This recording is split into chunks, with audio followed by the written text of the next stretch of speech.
Hello Malik, இன்றைக்கி என்ன பண்ண போகிறோன்னா தக்காளி ரசம் மிளகு இல்லாமல் ஒரு சிம்பிள் ரசம் தான். ஒரு 5 மினிட்ஸில் ரெடி ஆகிடும். ஒரு பேன் எடுத்து அடுப்பில் வச்சு கொஞ்சமாக எண்ணெய் ஊற்றி ஸ்லைஸ் பண்ணி வச்சுருக்க தக்காளியை போட்டு கொஞ்சம் நல்லா சாத்தே ஆனதுக்கப்புறமா கொஞ்சம் உப்பு, கொஞ்சம் மஞ்சத்தூள், கொஞ்சம் காஷ்மீரி சில்லி பவுடர் நான் யூஸ் பண்ணியிருக்கேன். நீங்கள் வீட்டில் இருக்கிற சில்லி பவுடர் யூஸ் பண்ணுங்கள். போட்டு கொஞ்சம் தக்காளி மசிகிற அளவுக்கு ஸ்டேஜ் வந்த பிறகு ஒரு 4 பச்சை மிளகா போட்டு நான் 1/2 கீரி போட்டிருக்கேன்.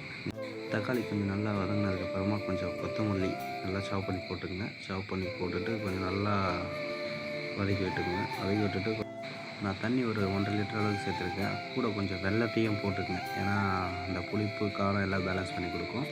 அதுக்கப்புறம் கொஞ்சம் புளியை ஊற்றி மிக்ஸ் பண்ணி விட்டுட்டு சால்ட் செக் பண்ணிங்க. சால்ட் செக் பண்ணி கம்மியாக இருந்தால் கொஞ்சம் போட்டுக்கங்க. அதுக்கப்புறம் கொஞ்சம் பாயில் பண்ண தால் அதை போட்டு கொஞ்சம் நல்லா மிக்ஸ் பண்ணி விட்டு ஸ்ட்ரெயின் பண்ணிங்க. நான் எதுக்காக ஸ்ட்ரெயின் பண்ணுறேன்னா ரசம் வந்து குடிக்கிறதுக்காக கேட்டாங்க, அதனால தான் ஸ்ட்ரெயின் பண்ணிட்டேன். நீங்கள் வீட்டில் அப்படியே போட்டுக்கலாம். அதுக்கப்புறம் தடுக்கா போட சொல்ல கொஞ்சம் ஆயில், உளுந்து, கடுகு, அதுக்கப்புறம் கொஞ்சம் நல்லா ரோஸ்ட் ஆனதுக்கப்புறமா கொஞ்சம் சீரகம் போட்டு கொஞ்சம் கருவேப்பிலையும் போட்டுங்க. கருவேப்பிலை போட்டு காஞ்சிக்கும் அழகாக. அதில் பூண்டையும் ஆட் பண்ணியிருக்கேன். அதை வந்து வீடியோ எடுக்க மறந்துட்டேன். அதோட கீ கொஞ்சம் போட்டு நல்லா ஃப்ளேவர்ஃபுல்லாக இருக்கும் அப்படின்ட்டு எல்ஜி பவுடர் யூஸ் பண்ணியிருக்கேன்.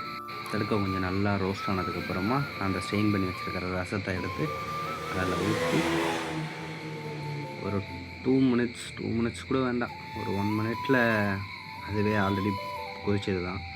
அதனால் ஒரு 1 மினிட்டில் கொஞ்சம் கொரியாண்டர் மேலே போட்டு இறக்கிட வேண்டியது தான். இறக்கி சர்வ் பண்ண வேண்டியது தான். அப்புறம் கமெண்டில் வந்து கேட்காதீங்க எதுக்காக ரசப்பொடி போடலன்னுட்டு.